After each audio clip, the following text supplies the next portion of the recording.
The Truman Show is one of the strongest films about the question of free will and determinism. In this movie, we meet Truman, a man whose life has been completely controlled since the day he was born. Nothing around him was chosen by himself. Not his job, not where he lives, not even his wife. He believes he made these choices, but in reality, everything was decided for him in advance. Even his fears were carefully created to keep him away from the truth. And this is where the film makes us think, how much control do we really have over our own lives? Maybe we are like Truman. We think we are free, but our choices are shaped by our environment, the media, our upbringing, and the fears others put inside us. We may believe in a God who is aware of us, but how much of that awareness is control? Do we really have free will? Or we are walking through an invisible cage, just like Truman, thinking we are free?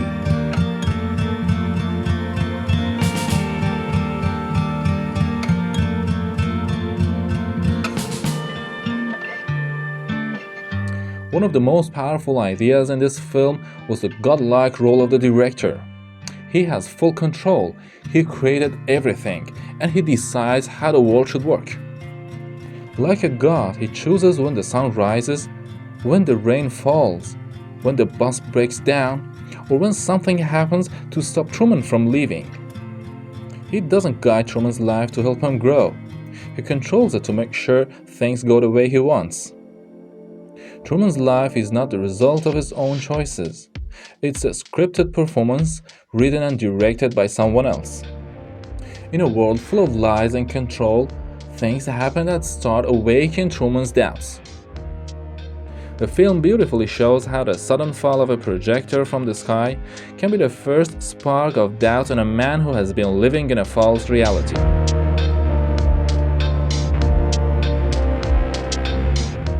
This simple event begins a chain of questions, one after another, leading Truman from complete acceptance of his world to a slow growing awareness. Inside this awareness, something quietly grows: free will. Truman is no longer just an actor on a pre-written stage. He begins to act in unpredictable ways, like the moment he doesn't go to work and chooses a different path. This small act of rebellion shakes the system built on order and control. And here, the first sparks of free will light up in his mind. He slowly realizes that the control is outside of himself, in the hands of someone else, someone above him. And at that moment, he decides, with his own free will, he will fight against the forces that control him and even against the creator of his artificial world. A battle begins, a battle between the creator and the created, between a plant design and human will. Here the film goes beyond a simple drama and becomes a deep symbol of human awakening against hidden powers. In the film Stranger Than Fiction, we meet another character living in a world that is secretly controlled: Harold Crick.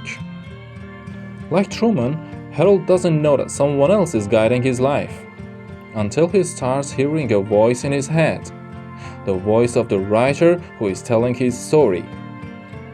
This voice makes him question his reality and pushes him to find out the truth about his life. He follows the voice, hoping to stop the tragic ending that he fears is coming. And when he finally meets the writer, and even reads the draft of his own death, he does not rebel. Instead, he accepts it, calmly and with full awareness. Why? Because to him, the way his death was written was a masterpiece that it was worth accepting. Here we see a different kind of choice. Harold has free will, but he chooses to accept his fate. But Truman refuses to give in. He does not admire the beauty of the lie, nor respect the order behind the scene. You know what? If you're still watching this video, you belong here. Subscribe. Truman finds his will through his doubts and uses it to fight the one who created his fake, safe world. Harold accepts fate by choice. Truman rejects fate with choice. But how far did this war between fate and free will go? Truman, that simple man with a gentle smile, resisted his destiny so strongly that he gave up everything, his family, his town, and the safest place he had ever known. He stepped onto his greatest fear, the sea, a fear planted in his mind since childhood, so that he would never go near the truth. But now, that same sea becomes the path to his freedom. He enters into battle with his own God, a God who sends storms, raises the waves, and tries to break his spirit and make him give up. But Truman does not fall. He survives the storm and keeps going.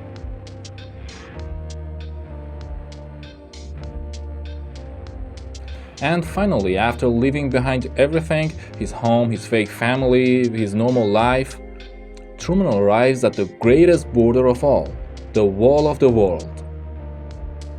But this is not just a physical wall, it's a wall of limits, illusions, and lies.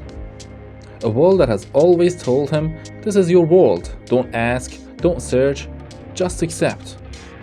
But now Truman stands there, wet, tired, wounded, but awake, completely alone, face to face with the edge of a false reality. He reaches out and touches the wall. It feels cold, smooth, and lifeless. But it's real. It's the first real thing he's touched in his entire life. There is no more doubt. He has reached the end of the map that was drawn for him, and beyond it, he doesn't know, but he knows one thing. The choice is his. At this moment, the film stops being just a story. It becomes a modern myth of human awakening. Truman doesn't only escape lies around him, he breaks free from the beliefs built inside him since birth. And here, the wall is not just a limit. It becomes a gateway between being and becoming, between obedience and creation. The final scene of the film, where Truman faces the creator of his life, is without a doubt one of the most powerful moments in cinema history. Here, the God pleads with his servant to stay, and Truman, with all his courage, chooses to go a place he does not know. This moment is the victory of free will over fate, a battle that philosophy has fought for thousands of years. Many have compared this scene to the conversation between God and his prophet, while others see it as a story of humanity leaving paradise to take the forbidden fruit. Yes, here Truman steps into a new world, a world where he searches for his true love, and by stepping out of this artificial paradise, he gains freedom.